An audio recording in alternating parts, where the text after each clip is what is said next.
இந்த விழா நிகழ்வில் பங்கேற்று நம்ம எல்லாம் பெருமைப்படுத்தி இருக்கிற என்னுடைய அன்பிற்கும் பாசத்திற்கும் உரிய அண்ணன் தயாரிப்பாளர் ஞானவேல் அவர்களுக்கும், என்னுடைய அன்பு தம்பி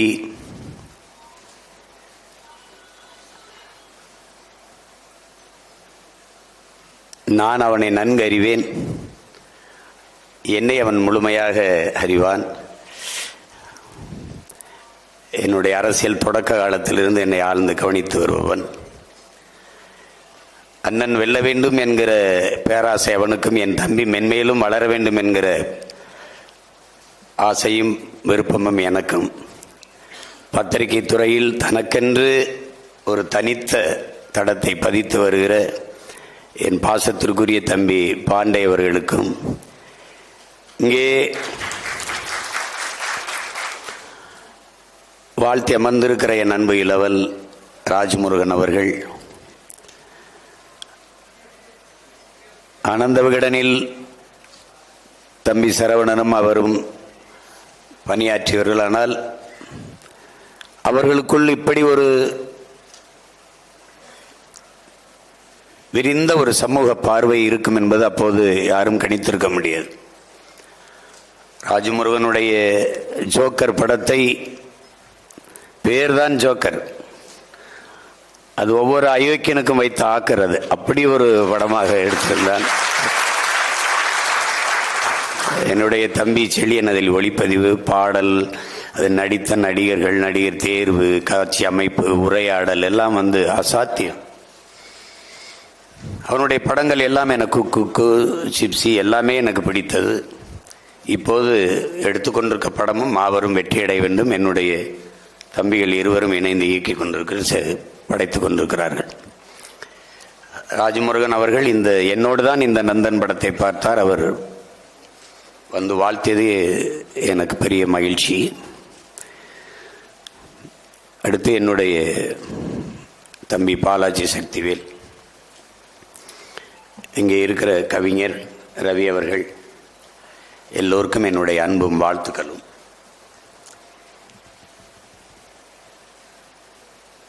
இங்கே பாராட்டு விழா இந்த உடனே ஏதோ இது ஒருத்தர் சும்மா பெருமையாக பேசிக்கிறது அப்படின்னு நினச்சிக்க கூடாது. அதை ஐயா திருமுருக கிருபானந்த வாரியார் அவர்கள்,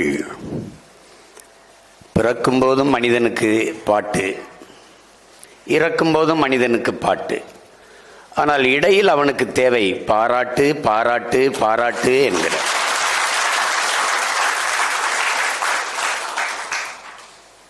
ஒரு மனிதனின் முதுகுக்கு பின்னால், ஒரு மனிதனின் முதுகுக்கு பின்னால் நாம் செய்ய வேண்டியது ஒன்றே ஒன்றுதான், தட்டி கொடுப்பது. ஆனால் இங்கே யாரும் தட்டி கொடுக்க ஆள் இல்லை, தள்ளிவிடத்தான் ஆள் இருக்கிறது. இங்கே எல்லோரும் முதலில் வருபவனை தான் ஆர்ப்பரித்து கைதட்டுகிறார்கள், பாராட்டுகிறார்கள். மூன்றாவது வருவனை ஏறிட்டு பார்க்கறது கூட இங்கே யாரும் இல்லை. நான் படித்த தத்துவங்களில் அவன் சொல்றான், நீ முதலில் வர்றவனுக்கு கைதட்டி ஆர்ப்பரிக்காத, பலாயிரக்கணக்கான கைதட்டுகளில் உன்னுடைய கைதட்டோ உன்னுடைய ஆர்ப்பரிப்போ கூச்சலோ அவன் காதில் விழாது. ஆனால் மூன்றாவதா வந்தவனின் முதுகில் தட்டி கொடு, அவன் வாழ்நாளின் கடைசி நொடி வரை நீ அவன் இதயத்தில் இடம் பிடித்திருப்பாய்கிறான்.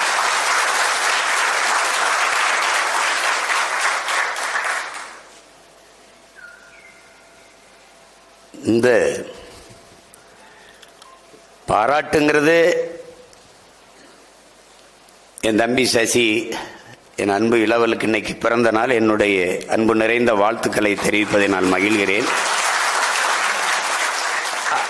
அவன் சொன்னான், அண்ணன் நீங்கள் வேறு இடத்துக்கு போயிட்டாலும் இதை விட்டு போயிடாத அப்படின்னு. அதெல்லாம் அப்புறம் சொல்கிறேன், ஆனால் ஏன் நான் இதை செய்கிறேன் அப்படின்னு.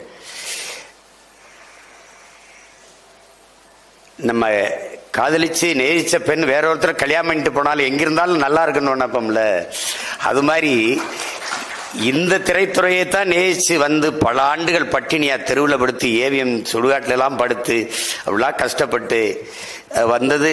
பல நாட்கள் பசியவே உணவை அருந்தி கொண்டு இப்படிலாம் இருந்தது இந்த திரைப்படத்தை துறையை நேச்சு தான். இப்ப என்னுடைய மனநிலை என் தம்பியில பார்க்கும்போது எப்படி இருக்குன்னா, நான் சாதிக்க நினைக்கிறத நான் வாங்க நினைச்ச கப்பை என் தம்பியில் வாங்கும்போது அது ஒரு மகிழ்ச்சியா இருக்குது. அதுதான், அதனாலதான் என்னுடைய உணர்வை என் தம்பி எடுத்துட்டான். சரவணன் அவனை கொண்டாட தோணுது, கட்டி பிடிச்சுக்கிற தோணுது, அவ்வளவுதான். அதுதான் இது, அது மாதிரிதான் இது. எப்படின்னா, தம்பி படத்துல எங்க அப்பா மணிவண்ணனை ஒரு கதாபாத்திரமா நான் வச்சிருக்கேன். அது எல்லாருடைய மனச்சான்றுக்கு அது ஒரு உருவம். அது நீங்க படம் பார்த்தீங்கன்னா தெரியும். எப்ப பார்த்தாலும் இந்த மாதவன் கதாபாத்திரத்தை அதை தூர நின்று இப்படியே பார்த்துக்கிட்டே இருப்பார். எங்கே இருந்தாலும் எல்லா இடங்கள்லையும் அவர் யாரோ ஒற்றன்பருக்கு நம்மளை கொலை செய்ய திட்டமிடாமல் இருக்குன்னா அவர் நண்பர்களும் சந்தேகப்பட்டு சுற்றி வளைக்கும் போது ஒரு பை வச்சிருப்பார், தோல் பை. அது கொட்டினா பெரிய பெரிய புரட்சியாளர்கள் புத்தகங்கள்லாம் கிடக்கும். பார்த்து இது பண்ணும்போது நீங்கள் யாரியா அப்படின்னோன்னா அவன் தள்ளி போய் கலங்கி சொல்ல, நான் தான்டா நீ, நான் தான் நீ. அவங்களுக்கு ஒன்றும் புரியாது. ஏன்னா நான் தான் நீ என்ன இப்படி சொல்லிட்டு இருக்காரு. அப்படி நான் தான்டா. பேருந்தில் போகும்போது பொண்ணுகள் கைப்பிடிச்சு இழுப்பான், இடிப்பான், அடிக்கணும்னு தோணும். ஆனால் குடும்பமும் கோர்ட்டு குறுக்க வந்து நின்றும். எதுக்கு பிரச்சனைன்னு பேசாமல் இறங்கி போயிடுவேன். எல்லாரும் போனா நானும் போனேன். ஆனால் நீ போகலடா, நீ தட்டி கேட்டா ஏத்து கேட்ட, நான் தான்டா நீ. ஏன்னா நான் நினைக்கிறேன் நீ செய்யற, நான் நினைக்கிறேன் நீ செய்யற. அதே மாதிரி ஒருத்தன் பரிசு எடுத்துட்டு ஓடுவான், பணத்தை பறிச்சுட்டு ஓடுவான், தட்டி விரட்டி போய் பிடிக்கணும்னு தோணும். நமக்கு எதுக்கு பிரச்சனை, எல்லாரும் போனா நானும் போயிட்டேன். ஆனா நீ போகல. அப்ப நான் நினைக்கிறேன் நீ செய்யற, நான் தான்டா நீ. அப்ப என் உணர்வின் உருவமடா நீங்கிறான். அந்த கதாபாத்திரம் அப்படி அது செய்யும். இங்க எல்லாருக்குமே பிரச்சனை அதுதான், யாரு செய்யறதுங்கிறதான் பிரச்சனை. சுத்தம் சுகம் தரும்னு எல்லா சுகத்திலையும் எழுதியிருக்கு ராஜா, இறங்கி கூட்டுறதான் யாருன்னு தெரியல. இங்க பிரச்சனையே அதுதான். அதுல என் தம்பி பார்த்தான், இறங்கி கூட்டிட்டான். அதனால நாமெல்லாம் கூடி நின்று அவனை பாராட்டுறான். அவ்வளவுதான் இதுல இது. அது செய்யணும், ஒருத்தன் செய்யணும். அதுதான் இங்க இருக்கிறது. அதுல எனக்கு இந்த இது எப்படி வருதுன்னா, நான் பசும்பொன் படத்துக்கு கதை வசனம் என் தம்பி சொன்னது மாதிரி நானும் எங்கள் அப்பாவும் ஃபிஷர்மேன் கோ அப்படின்னு ஒரு விடுதி இருக்குது. அதில் போகும்போது 2 பேரும் ஓட்டுநர் இது பண்ணுறாரு, நானும் எங்கள் அப்பாவுக்கு வந்து அதில் பாட்டு ஓடுது. எங்கள் அப்பா படங்கள்லாம் பார்த்துருப்பீங்கன்னா அந்த பாடலை அறிமுகப்படுத்தும் போது பேசிட்டே வருவார். அது எங்கள் ஐயா தான் எழுதி கொடுப்பார். கவி முத்தமிழ் பேரறிஞர் வைரமுத்தையா எழுதி கொடுக்குறார். எழுதி கொடுக்கும்போது அதில் என்னென்ன, சொல்லுக்குள் வார்த்தையை சுருக்கி வைக்கும் சூத்திரதாரி, வாகாயத்தின் மறுபக்கத்தையும் கண்ணனின் கண்கள் தான் பார்க்கும். இதெல்லாம் எழுதி பேசிருக்கும்போது எங்கள் அப்பாவை வைரமுத்தையா எழுதி பாராட்டுறது, கண்ணன் அவர்களை பாராட்டுறது, ஐயா வைரமுத்தவர் பாராட்டுறது, இப்படியே பேசிக்கும்போது அப்போ சின்ன இதான் ஆள் தானே, நமக்கு இவ்வளவு முதிர்ச்சி தானே இல்லை. கேட்கும்போது அப்பா இப்படியே நம்மள இப்படி பாராட்டி பேசிக்கிறது இது நல்லாவா இருப்பாருக்கு அப்படின்னு நான் கேட்குறேன். மைனே அப்பெல்லாம் நினைக்கூடாதுப்பா, நம்மளை நாமே பாராட்டிக்கிடத்தாண்டா, நம்மளை வேற யாரும் பாராட்ட மாட்டாங்கடா. அது என் மனசுக்குள்ள ஆழமா பதிஞ்சிருச்சு. நான் பல பேரை கூட என் தம்பிகிட்ட சொல்லுவேன், என்னென்ன தம்பி நம்மளை நாமே பாராட்டிக்கிட்டா தாண்டா, நீ போய் கோபாலகிருஷ்ணன் சொல்லு அப்படின்னு. அவன் சொல்றான், நான் தான் சொல்லிக்கிட்டு இருக்கேன், எல்லாம் ஊர்ல சப்பானின்னு தான் சொல்றான்ற மாதிரி நம்ம தான் நம்மளை கோபாலகிருஷ்ணன் சொல்லணும். ஜூலியஸ் சீசர் என்ன சொல்றான், அடுத்தவன் உன் தகுதியை அறிவிக்கும் வரை நீ காத்திருக்காத, எழுந்து சொல்றான் நான் ஆக சிறந்தவன் என்று. அப்படி சொல்லிட வேண்டியதான் நம்ம. அது மாதிரி நம்ம சொல்லிட வேண்டியதான்.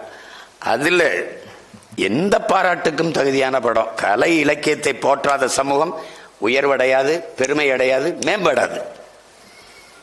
நம்முடைய வணக்கத்திற்குரிய ஐயா இறை என்பவர்கள் கலை இல்லாத ஒரு சமூகம், அதை எப்படி சொல்றாரு பாருங்க. அது மலை இல்லாத நிலம், இலை இல்லாத மரம், அலை இல்லாத கடல், தலை இல்லாத உடல். எது கலையை போற்றாத சமூகம். அது அலை இல்லாத கடல்ரா, தலை இல்லாத உடல்ரா. அதனால போற்றணும், கலை இலக்கியத்தை கொண்டாடணும். இங்க அப்படி இல்லை. இங்க நீண்ட காலமா இந்த கம்யூனிச சித்தாந்தத்தில், இந்த திராவிட சித்தாந்தத்தில் இருந்தவர்கள், திராவிட சித்தாந்தம்லாம் திரையுலகில் இருந்து இந்த கம்யூனிசம் நம்ம முன்னோர்கள்லாம் நம்ம கற்றுக் கொடுத்தது என்ன தெரியுமா உனக்கு?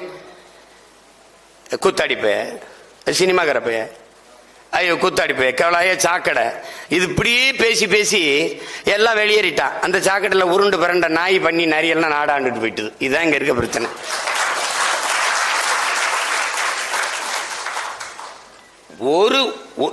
இந்த இதுல ஒரே ஒருத்தர் என் தம்பி ராஜமுருகன் குறிப்பிட்டார். அதுல நம்ம ஆளு மட்டும்தான். இங்க பாருங்க, திரைக்கலையும் பேச்சும் இராணுவத்தின் வலிமையான 2 படைப்பிரிவுகள். என்னை பக்கத்தில் நிக்க வச்சு சொல்றாரு, என் கையிலிருந்து வர துவக்கிலிருந்து வர தோட்டாவுக்கு என்ன வலிமை இருக்கோ அது உங்க வாயிலிருந்து வர ஒரு வார்த்தைக்கு இருக்கு. திரைக்கலையும் பேச்சும் இராணுவத்தின் வலிமை மிக்க 2 படைப்பிரிவுகள். ஒன்றை செய்ய ஒன்றையோ நீங்க விட்டுறக்கூடாதுன்றாரு. தொடர்ந்து செய்யணுங்கிறாரு. திரைக்கலை என்பது ஒவ்வொரு தேசிய இனத்தின் அழகிய கலை முகம், அறிவியலின் அழகான குழந்தை திரைக்கலை. அது அப்படி புறந்தள்ளி விட்டுற முடியாது. திரைப்படத்தால் ஒரு பெரிய தாக்கத்தை ஏற்படுத்திட முடியுமா அப்படின்னு நீங்க புறப்போக்கில் கேட்டு போக கூடாது. பூவை பூச்சோட வரும்போது நதியா வளையல், நதியா கொண்டை, நதியா சேலை, எத்தனை பேர் போட்டாங்க. என் தம்பி சேரன் எடுத்த ஆட்டோகிராஃப் அந்த படத்துல ஆனா அவனால ஒரு சேலையை கட்டியிருப்பாங்க அந்த கதாநாயகி, அந்த கோபிகா. எத்தனை பெண்கள் அதே மாதிரி அந்த வடிவத்தில் வந்தது ஆனா அவனா கட்டிட்டு போனாங்க. தாக்கம் ஏற்படுத்தாதுன்னு நம்ம சாதாரணமாக சொல்லிட முடியாது, அப்படியே சொல்லிட முடியாது. தேவர் மகன் ஒரு படம், அந்த படம் எதை சொல்ல வருது? படம் முழுக்க கதையெல்லாம் தூக்கி விட்டுரு, 2.5 மணி நேரத்தை விடு, 2 மணி நேரம் விடு. கடைசி தலையை வெட்டிடுறாரு அண்ணன் கமலஹாசன். நாசரன் தலையை வெட்டிடுறாரு, உருண்டு போச்சு. பெரிய அருவாளை தூக்கிட்டு வர்றாரு. சாதாரண இல்லை, குலதெய்வம் கோயிலில் வச்சிருக்க பெரிய அருவா, வீச்சு அருவா தூக்கிட்டு இப்படி வந்துக்கிட்டு இருப்பாரு. ஏற்ற மாதிரி பெரியத்தா போகுது. படத்தை மொத்தமாக கழிச்சு விட்டுரு. பெரியாத்தா போய்கிட்டு இருக்கும்போது அவரு அண்ணன் கமலஹாசன் உடம்புல ரத்தம், சட்டை எல்லாம் அப்படியே ரத்தம். இங்க ஓடி வந்த அந்த கிழவி பெரியாத்தா, ஐயோ நான் கொடுத்த பாலெல்லாம் ரத்தமா ஓடுதேன்ட்டான். இதை தாண்டி வன்முறையை வீழ்த்த ஒரு வார்த்தை கிடையாது. அவர் போகும்போது போங்கடா எத்தனை நாளைக்குடா அருவாகம் எடுத்து வெட்டிக்கிட்டே தெரியும், போங்கடா போய் காடுகரை உழுது புழைங்கடா புள்ள குட்டியில படிக்க வைங்கடான்னு அவரா, அதுக்கு தனியா சிறப்பான பதிவுலாம் கிடையாது, அவரா பேசிட்டு போயிட்டே இருப்பார். இதுதான் படம். இந்த படம் என்ன பாதிச்சிச்சு அப்படின்னு கேட்காது. எங்க அப்பா பாரதி ராஜா கருத்தம்மா படத்துக்கு அப்படி ராத்திரி படப்பிடிப்பு, எல்லாம் கூட்டம் ஊரே கூடி படுது. 5-6 பேர் அருவாக்கம் படம் தும்முடு உள்ள ஓடிக்கிட்டு இருக்காங்க. கத்து ஓடுறான். ஓடும்போது எல்லாம் ஒரே சத்தமான எல்லாம் படப்பிடிப்பு இருந்தா எல்லாம் திரும்பி பார்க்குறாங்க. திரும்பி பார்க்கும்போது இவர் நிறுத்திட்டு, என்னங்க என்ன கூட்டம், என்ன இங்கே ஓடுறாங்களே, என்ன பண்ண? இந்த பக்கத்தூரில் ஒரு கலவரம் சண்டை, ஊருக்காரன் அருவாக்கம் படுத்து ஓடிக்கிட்டு இருக்கியான் அப்படின்னு. ஏன் நீங்கெல்லாம் போல அப்படின்னு. முன்னாடி பிடித்தான் தொட்டதுக்கெல்லாம் அருவாக்கம் தூக்கிட்டு ஓடினதான் நாங்களும் ஓடினதான். இந்த தேவர் மகன் ஒரு படம் வந்ததுக்கு அப்புறம் அதை பார்த்ததுக்கு அப்புறம் டப்புன்னு அருவாக்கம் எடுக்க கொஞ்சம் கூச்சமா இருக்கா இல்லையான்ட்டோம். அப்போ ஒரு கலைஞர், நீ சொன்னால என் தம்பி ஒருத்தனை மாத்தினா கூட அந்த படைப்பு வென்றுச்சுரா அப்படின்ட்டு. அதுதான் அந்த படம் என்ன சாதிச்சுன்னு பாரு. ஒரு ஊர்ல, அந்த ஒரு கிராமத்தில் அவர் ஒருத்தர் சொல்றாரு ஒரு பாதிப்பு ஏற்படுத்திருக்க. அப்போ ஒவ்வொரு கிராமத்தில் எத்தனை பேர் பாதிச்சிருக்குன்னு.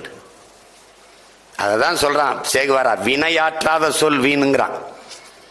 வினையாற்றாத சொல் வீண். அதனால இந்த பேசணும் என்ன பாண்டே இப்படி பேசிட்டாரு, அப்ப தாக்கத்தை ஏற்படுத்திருச்சு.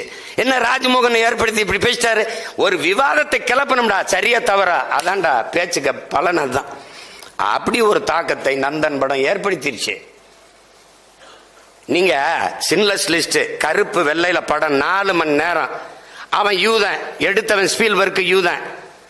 அவன் கடைசி அவன் முன்னோர்கள் நினைவிடத்துல கல் வைக்கணும், எல்லாரும் வச்சுட்டு இருப்பான். அப்ப மெதுவா அப்படி நகரும் கருவி, அப்படி கேமரா நகரும். அதுல அப்படி ஸ்பீல்பர்க் அப்படி விலைக்கு காட்டுவான். அவனும் ஒரு கல்லோட நிப்பான் வைக்க, ஏன்னா அவன் முன்னோர் சமாதி அது. அப்படி வைப்பான். வச்சுட்டு படம் விட்டு வெளியில வரும்போது ஹிட்லருடைய தலைமுறை எல்லாரும் யாரோடும் பேசல, தலை குனிஞ்சு போனான். நம்ம முன்னோர்கள் இவ்வளவு கொடுமையா யூதர்களை கொண்டிருக்கானான்னு ஒரு தாக்கத்தை ஏற்படுத்திடுச்சு. அது மாதிரிதான் இது.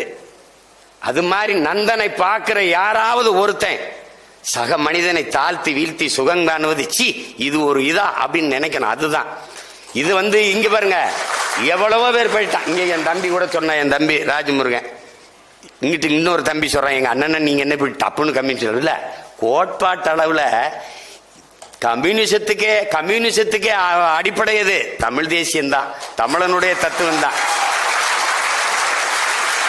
அதிகமா பேர் மார்க்ஸ் பிறக்கிறதுக்கு, கம்யூனிசம்ங்கிற கோட்பாடு பிறகு முன்பு பிறந்தவன் நம்ம பாட்டேன் வள்ளுவ பெருமகனார். அவன் தந்தர்லிய மறைமொழி பிறப்பு ஒக்கும் எல்லா உயிருக்கும். அவன் ஏன்டா எல்லா உறவுக்கும் பாடல? பகுத்துண்டு பல் உயிர்கள் ஓம்புக தாண்டி பொது உடம்பு இங்க ஒண்ணும் இல்ல. ஒண்ணு இல்லையே. காக்கை குருவி எங்கள் சாதி, நீல் கடலும் மலையும் எங்கள் கூட்டம், நோக்க நோக்க களியாட்டம், நோக்கும் திசையெல்லாம் யாமின்றி வேறில்லைன்ட்டான் பெரும்பாவளன் பாரதி. அதை தாண்டி என்ன இருக்குது? ஒன்னும் கிடையாது. அவன் மனுஷனே வரலையே, காக்கையும் குருவியும் நம்ம சாதிடா. அதான் நான் சொன்ன, காக்கையெல்லாம் எந்திரிச்சு பாரதிய கண்டன தீர்மானம் போட்டுருச்சு, மாநாடு நடத்தி. பாரதி பதறி எந்திரிச்சிட்டான். ஏய், இந்த நான் உங்களை அதான் பாசன் பண்ணப்பா, நீங்க எப்ப என்ன இப்படி திட்டுறீங்க அப்படின்னு. பாரதி, நீ ரொம்ப தப்பா பேசிட்ட, புளி விட்ட நீ இப்படியே. நான் என்ன பண்ணேன் அப்படின்னு. நாங்க எப்படி உன் ஜாதியா இருக்க முடியும்? ஒரு காக்க சத்தா 1000 காக்க கூடி கத்துவோமடா. நீ மொத்த இனமும் செத்ததுக்கு ஒரு பையன் நீ அழலடா. நீங்க எப்படா என் ஜாதியில பிறந்திருப்பீங்க, நான் எப்படா உங்க ஜாதியா இருக்க முடியும்? பாரதி வெக்கி தலை குனிஞ்சு மறுபடியும் போய் படுத்துட்டான். அது மாதிரி புதியதொரு உலகம் செய்யவும், கெட்ட போரிடும் உலகத்தை வேரோடு சாய்ப்போம்ங்கிறான். உலகம் தழுவி போறான் யாரா? பாரதிதாசன். பொது உடைமை கொள்கை திசையிட்டும் சேர்ப்போம், புனிதமோடு எங்கள் உயிரென்ற காப்போம் தான். பொது உடைமை கொள்கை நம்மளை விடவா? ஏன் மொழி தெரியாதவன் அநாகரிகமானவன் யாரு? சீனா எந்திரிக்கிறான். அவன் அரேபிய எந்திரிச்சு என் மொழி தெரியாதவன் பிசாசுன்ட்டான். பிரிட்டிஷ்காரன் என் மொழி தெரியாதவன் ஊமைன்ட்டான். அவன் ஒன்னும் தெரியாத அவங்க ஊமை பயிலுன்ட்டான். அந்த நேரம் எங்க ஊர் ராமநாதபுரம் காஞ்ச மண்ணில் பிறந்தவன், இந்த மணவாளம்பட்டியில பிறந்த ஒரு மகிவாளம்பட்டியில பிறந்த கணியன் பூங்குன்ற எந்திரிச்சு இருகரமும் வீசிட்டான். யாதும் ஊரே யாவரும் கேளீர்ன்ட்டான். எங்கள்ல இருந்து வந்ததான் கம்யூனிஸ்டம், பொது உடைமை, சித்தாந்தம் எல்லாம் வாடா அப்படின்னு. அதை தான் என் தம்பி சொல்றான். ரெண்டும் ஒண்ணுதான். தேசிய இனங்களின் உரிமைக்கு நிக்காதவன் ஜனநாயகவாதியாவே இருக்க முடியாதுங்கிறாரு லலித். அடிப்படையில் அவன் ஜனநாயகவாதியாக இருக்க முடியாது, அவன் எப்படா கம்யூனிஸ்டா இருக்க முடியும் சொல்லிருக்காருல்ல. இதை சொல்லாத நீ. இதை சொன்னீங்கன்னா கோச்சுப்பாங்க நம்ம ஆளுங்க. லெலின் சொன்னதெல்லாம் இப்ப நாங்க பொருத்த முடியாதுன்னு. லெலின் சொன்னதே பொருத்த முடியாதுன்னா நீங்க சொல்றது எங்க போய் பொருத்துறதுன்னு அதை விட்டுருவோம். ஏன்னா அது நாங்க நடந்து வந்த பாதை, அதனால அதெல்லாம் அதை விட்டுருவோம். இப்ப இதுல என்னன்னா, இதுல ஆழ்ந்து கவனிக்க வேண்டியது ஒன்றை சொல்வதற்கு இங்க பேசிய எல்லாம் என் தம்பி எல்லாம் சொன்னாங்க. என் தம்பி ராஜமுருகனும் வணிக படைப்பை செய்யணும்னு இல்லை, அதே மாதிரி என் தம்பி பாலாஜி சக்திகளும் பெரிய வணிக படங்களை எடுக்கணும்னு இல்லை. அதை எடுத்த எல்லாத்துலேயும் ஒரு சமூக பார்வை இருக்கும். ஒவ்வொன்றும் அப்படிப்பட்ட படைப்பாளிகள் தான் இங்கே இருக்கிறாங்க. இப்போ அதில் சரவணனை எடுத்து பார்க்கும்போது, நீங்கள் அப்படி பார்க்கும்போது இப்போ நிறைய கவிதைகள் எழுதி வர்றோம். எல்லாமே கவிதைன்னு தான் பேர். ஆனால் சில கவிதை பளிச்சுன்னு இருக்கும். அது மாதிரி எத்தனையோ பாடல்களை எழுதியிருக்கிறாரு பாரதி. எத்தனையோ இந்த பாரதியில் இப்போ பாரதிதாசன் எவ்வளோ பேர் இருக்காங்க. ஆக சிறப்புன்னு ஒன்று இருக்குல்ல, அதில் முந்தைய படங்களை விட இது நின்று இவ்வளோ நேரம் பேசுகிறோம்னா இது ஆக சிறப்பாக ஒரு பெரிய தாக்கத்தை அவசியமான ஒரு படைப்பாக இது வந்துடுச்சு. அதனால தான் இது இந்த நகர விட மாட்டேங்குது. நந்தனை விட்டு நம்மளெல்லாம் நகர விட மாட்டேங்குது. எந்த ஊரில் இருந்தாலும் எவ்வளோ வேலை இருந்தாலும் தம்பியை கூப்பிட்டு பாசணும். இந்த படம் எவ்வளவு முக்கியமான படம்னு அவனுக்கு முதல்ல சொல்லணும். படத்தை யோசிக்கிறது பெருசு இல்லை. படத்தை சொல்றான், யாரும் தயாரிக்கல, என்ன பண்ணலாம், நம்மளே எடுத்துருவோம், துணிஞ்சு எடுத்துருவோம்ங்கிற முயற்சி இருக்குல்ல, அதுக்குத்தான் இந்த பாராட்டு.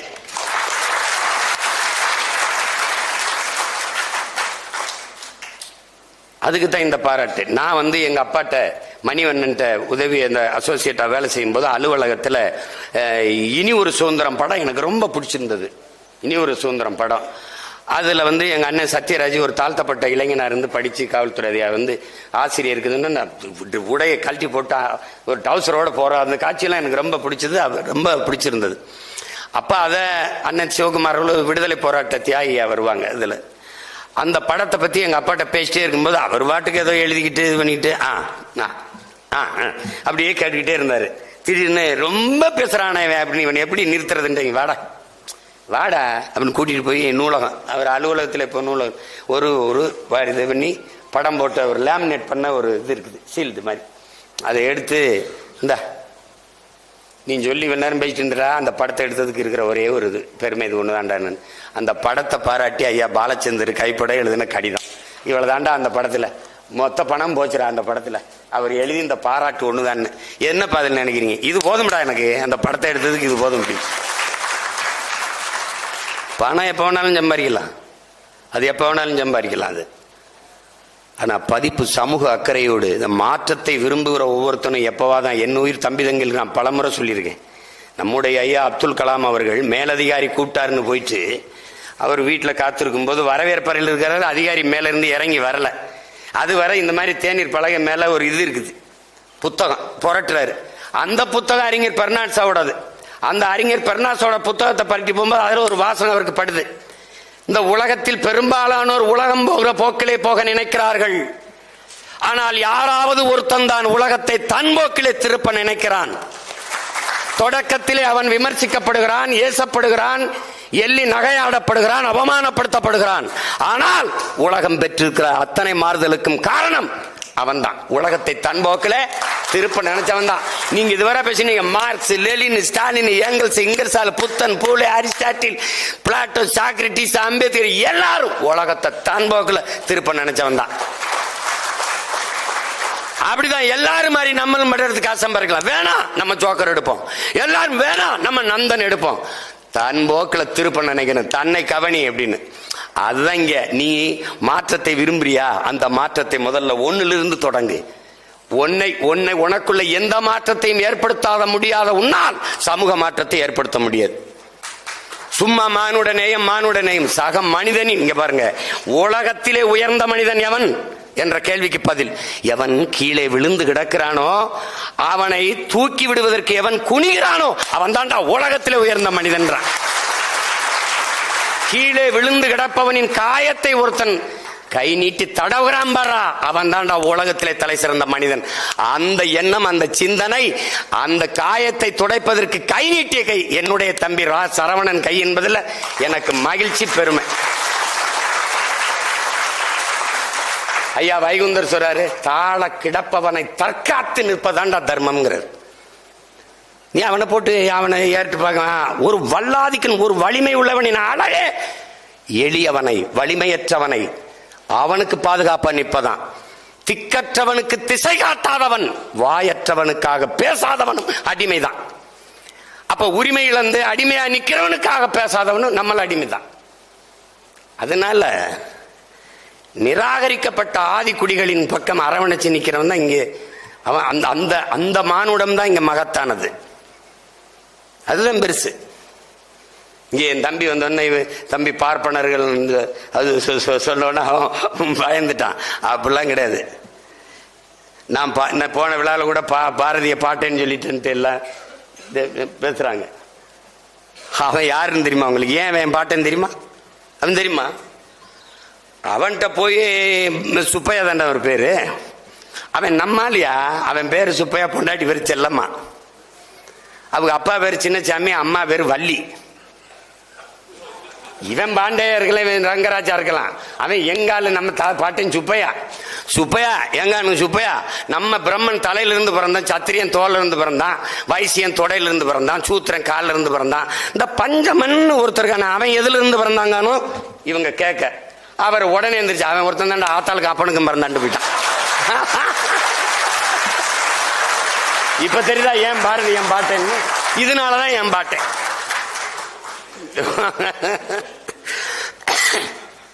கழுத அக்ரஹாரத்துக்குள்ள வரக்கூடாதியா. கழுதையை தூக்கிட்டு பாட்டு பாடிட்டு வந்துட்டாங்க. கனகலிங்கனும் பறையனை கூப்பிட்டாங்க, இந்த வேட குளிரா இந்த பூணூல போடுற, இன்னையில இருந்து நீ ஐயன்டா போட. யாரா போட்டது? அங்க சுப்பிரமணிய பாரதி போட்டான் பூணூல் போய் சொல்ற. அதனாலதான்டா நம்ம பாட்டை பாரதிய கொண்டாடாத தமிழ் சமூகம் விளங்காதரா, விளங்காது, உருப்படாது. இவன் கைவிட்டுருவான், இவன் பாரதாசனை கைவிட்டான். ஏன்? வென்று வருவான் திராவிட காலைன்னு பாடும்போது எங்காலு அப்படின்னு எங்காலு. ஆனா திருப்பி நறுக்குவோம் பகையின் வேர் சிறுத்தை பெருங்கூட்டம், நாம் தமிழர் நாம் தமிழர் என்று முரசரை வாங்கிட்டான். அதோட விட்டான். அதோட கதை கந்தலாயிடுச்சு, அவர் எதிரி ஆயிட்டாரு. அப்படித்தான் பாரதி. பாரதி என்ன பாரதி அன்னைக்கு கூட என் தம்பிகிட்ட சொல்லிட்டு சரவர்கிட்ட, என்னென்ன இன்னும் தூங்காம இருக்கீங்க அப்படின்னு. எங்க ஆளுகள்லாம் படுத்து கிடக்குறா, நான் முழிச்சுக்கிட்டு இருக்க வேண்டியது இருக்கு. அதனால அம்பேத்கர் போய் கேட்குறாங்க, எல்லா தலைவர்களும் தூங்கிட்டு இருக்கும்போது நீங்க மட்டும் முழிச்சு ஏதோ படிச்சு எழுதிக்கிட்டு இருக்கீங்கன்னு. அவங்க ஜனங்கள்லாம் முழிச்சுக்கிடுச்சு, அவங்க தூங்குறாங்க, ஏன் ஜனம் தூங்கி கிடக்கு, நான் முழிச்சுக்கிட்டு இருக்கேன்ட்டு. அது மாதிரி நம்ம பாட்டன்ட்ட போய் என்ன பாருது, எல்லாம் பாடிட்டா, காதலை பாடிட்டா, வீரத்தை பாடிட்டா, அதை பாடிட்டா, எல்லாம் பக்தி பாடிட்டா, இது எது இந்த தாலாட்டு மட்டும் நீ பாடலையே அப்படின்னு. அது முழிச்சுக்கிட்டு இருக்கவனுக்கு தான் எனக்கு தூங்க வைக்க பாட்டு வேணும். இவன் ரொம்ப ஆண்டுகளா தூங்கிட்டு தான் இருக்கான், பல ஆண்டுகளா. இவனை உசுப்பத்தான் பாட்டு வேண்டி கிடக்குது. அதுல எதுக்கு போய் தாலாட்ட பாட சொல்றான்னு போயிட்டு அப்படி அவன் பாக்கள் முழுக்க எழுச்சி பாக்களா இருந்ததுக்கு காரணம் அதுதான். நந்தன் அது சாதியை தாடுது, அவர் கற்பனை என்னமோ சரவணையன் தம்பி கற்பனையில ஒரு படத்தை எடுத்து நடக்குதப்பா, நடக்குது. இதெல்லாம் நடக்குதான்னா இன்னுமா அங்க சாதி இருக்குன்னு கேட்டா நீ வேற கிரகத்திலிருந்து இதை இறங்கி வந்திருக்கான்னு நினைக்கிறேன். நெல் எந்த மரத்துல விளையுதுன்னு கேட்டில்ல, அந்த கூட்டத்துல சேர்ந்திருக்கா நீ. உன்னையெல்லாம் நீ அறிவையும் ஆரையும் திரைப்படத்துல பார்த்து பாக்குறவனுக்கு உங்கள்கிட்ட ஒன்னு நான் பேச்சு புரிய முடியாது தம்பி. அறியாமையில் இருக்கிறவனுக்கு போதிக்கலாம், பொறாமையில் இருக்கிறவனுக்கு ஒன்னும் போதிக்க முடியாது. நீ வா, கொஞ்சம் கீழே இறங்கு, ரெக்கையை கட்டி தேவதூதர்கள் மாதிரி பறந்துகிட்டு இருக்காத, கீழே காலை வை, எங்களோட பாரு எப்படி இருக்குன்னு பாரு. அதை நீ புரிஞ்சுக்கிட்டு பேசணும். இதெல்லாம் அப்படிலாம் நடக்குமாங்க, இப்படிலாம் இருக்குதாங்க அப்படின்னு. இருக்குது இருக்குது. புரட்சியாளர் அம்பேத்கர் அவர்கள் அவர் என்ன சொல்றாரு பாருங்க. டேய், அந்த இடத்துல கூட சொன்ன, என் தம்பி சமுத்திரக்கனி பேசுற இடத்துல கொஞ்சம் முன்னாடினா நான் இதெல்லாம் சேர்த்து, ஆடுகள் கோயில்களில் ஆடுகளை தாண்டா பலியிடுகிறார்கள், சிங்கங்களை அல்லங்கிறாரு. இழந்து விட்ட உரிமைகளை பிச்சை கட்டு பெற முடியாது, போராடித்தான் பெற்றாகணுங்கிறாரு. போராடித்தான் பெற்றாகணும். அததான் இந்த படம் போதிக்குது. நந்தன் படம் நீ இப்ப சொன்ன ரெண்டே வரி இல்லாதுன்னு. இப்ப என் படத்துல, தம்பி படத்துல என்னென்ன படம் அப்படின்னு என்னென்னமோ எடுத்து பார்த்தேன். வன்முறையாளன்னு கட்டமைக்கிறான். இப்ப எங்க தலைவர் கட்டமைச்ச மாதிரி ஒரு அரச பயங்கரவாதத்தை எதிர்த்து தன் இன மக்களை தற்காக்க தூக்கின ஆயுதத்தை பயங்கரவாதம். அடிக்க ஓங்குகிற கைக்கும் தடுக்க நீட்டுகிற கைக்கும் வேறுபாடு இருக்குங்கிறது இந்த சமூகத்துக்கு புரிய வைக்கணும். அப்ப என்ன செஞ்ச, நான் செய்யறது வன்முறை அல்ல, நான் சொல்வது மருத்துவம். இதயம் நோய்விட்டு போச்சுனால் அறுவை சிகிச்சை வன்முறையா? அது மருத்துவம். அததான் அவன் என்ன சொல்றான், என்ன செய்ய சொல்ற, இங்க சைலன்ஸ்ங்கிறதே சத்தமா தான் சொல்ல வேண்டியது இருக்குன்னுட்டான். அதுதான் இந்த ஒரு உரையாடல் தான் படம். அது மாதிரி என் தம்பி இருக்கான் பாருங்க. இப்ப நந்தன் படம் என்னன்னு, செருப்பு அப்படி காட்டிக்கிட்டே வரேன். அவன் செஞ்சிருக்கலாமுங்க. எது முற்போக்கு, எது சீர்திருத்தம், எது மாறுதல், இதாங்க மாறுதல். கோயில காட்டணும், நிற குடத்தோட வரணும், பொங்க வரணும், அப்படின்னு பாலை கறக்கணும். இதெல்லாம் ஒரு ஒரு பழக்கம். ஆங்கிலத்தில் சென்டிமெண்டா படம் தொடங்குதுங்க, நல்லா ஓடுங்க, நல்லா ஓடிடும். இது ஒரு நம்பிக்கை, காசு போடுறவனுக்கு ஒரு நம்பிக்கை. ஆனா செருப்பை காட்டுற, அப்படி செருப்பு பேசுதுங்க. இந்த ஒரு தலித்தாக அதெல்லாம் இந்தியாவின் பிரசிடண்ட், இந்தியாவில் பிரசிடண்ட் ஆகலாம், எங்க ஊர்ல பிரசிடண்ட் ஆகுறது நாங்க சொல்ற ஆள் தான் ஆக முடியும். இதாங்க கருத்தியல், அதான் கருத்து. இப்ப காலு செருப்பு. ஒருத்தன் நான் சொல்ற ஆளுன்னு மிதிச்சு செருப்பா வச்சிருந்த ஒருத்தன் பிரசிடண்ட் ஆகி கேமரா இருக்குல்ல, கேமரா மேல செருப்பாலே அந்த கருத்தை மிதிச்சிடறாங்க. இதாங்க படம். இதுக்கு முன்னத்தை ஏறு ஆபிரகாம் லிங்கன் அமெரிக்கன் பிரசிடென்ட். அவன் தாழ்த்தப்பட்டவன், அவங்க அப்பன் செருப்பு தைக்கிறவன். இவனை எப்படா கேவலப்படுத்துறதுன்னு ஒருத்தன் வாரான். இறங்கி ஆபிரகாம் லிங்கன் வெள்ளை மாளிகையில் இருக்கும்போது அங்க அவரை கேவலப்படுத்திடணும்ட்டு ஒரு செருப்பை கழட்டி போட்டு, இந்த செருப்பு உங்க அப்பா தச்சு கொடுத்தது, கொஞ்சம் பிஞ்சு போச்சு அப்படின்னா, அப்படியா பிஞ்சு போச்சு அப்படியா கொடுங்க, கொடுங்கன்னு ஊசி நூல் எடுத்து தச்சு போட்டு பாருங்க. எங்க அப்பா இறந்து எவ்வளவு நாள் ஆச்சு, அவர் தச்ச செருப்பு எவ்வளவு உறுதியா இருக்கு பத்தியா, எவ்வளவு உறுதியா இருக்கு. நீங்க இதை போட்டுக்கிறீங்க, மறுபடியும் அந்த இங்க வாங்க, நான் இங்கதான் இருப்பேன், தச்சு தரேன்னு செருப்பால, அதே செருப்பால அடிச்சு அனுப்பிட்டான். எப்படி? அதுதான் அந்த இந்த கருத்திற்கு பாருங்க ஆபிரகாம் லிங்கம் பேசுனது. அததான் அந்த படம் சொல்லுது. எந்த கருத்து, எந்த செருப்பா நீ கருதினியோ என் உரிமையை, என் உணர்வை, அதே செருப்பால பிரசிடண்ட் ஆகி கேமரா கீழே இருக்கு, கேமரா மேல செருப்புல மீச்சுட்டான் சச்சி, படம் முடிஞ்சிருச்சு. அதுதான் அது. நீங்க பாத்துங்க எப்படி. இப்ப அந்த படத்துல என்ன சுருக்கம் என்ன சொல்றாரு, ஆள்றதுக்கு தான் அதிகாரம் நினைச்சுக்கிட்டு இருந்தோம்டா, வாழ்றதுக்கே அதிகாரம் தேவைப்படுது. இதுதான் படம். நீங்க இது இந்த சாதி என்னதான்னு சில பேசுவான், சாதிய பெருமையா இருக்கும்பா, சாதி தான்பா. அது மறுபடியும் அந்த வாரியை போட்டிருக்கேன் பாருங்க. இதையெல்லாம் அண்ணல் அம்பேத்கர் கருத்துன்னு தான் நினைச்சுக்கிட்டான். சாதிதான் சமூகம் என்றால் வீசும் காற்றில் விஷம் பரவட்டும் சொன்னது அண்ணல் அம்பேத்கர் தான். நிறைய பேர் அம்பேத்கர் அவர்கள் சொன்னது போலன்னா கடைசியா எழுதுனது நம்ம கவிஞர் பழனி பாரதி அவர்கள். அதனால அதை திருப்பி அந்த கருத்தை பதிவு செய்யறேன். இங்கே சரியானது வென்றே தீரும்னு போட்டேன். அது என் தம்பி படத்துக்கு நான் போட்டது. சேகுவாரா சொன்னது சரியானது வென்றே தீரும்னு. ஏன் என் தம்பி சரவணன் நான் தூக்கி கொண்டாடுறேன்னா அவனுக்கு முன்னத்தி ஏறுனா அவன் என் தம்பி, நான் அண்ணன். எப்படி அண்ணன்? நான் தம்பி படத்தை எடுத்துட்டேன், படம் எடுக்க காசு இல்லை, தயாரிப்பாளர் எங்கன்னு தெரியல.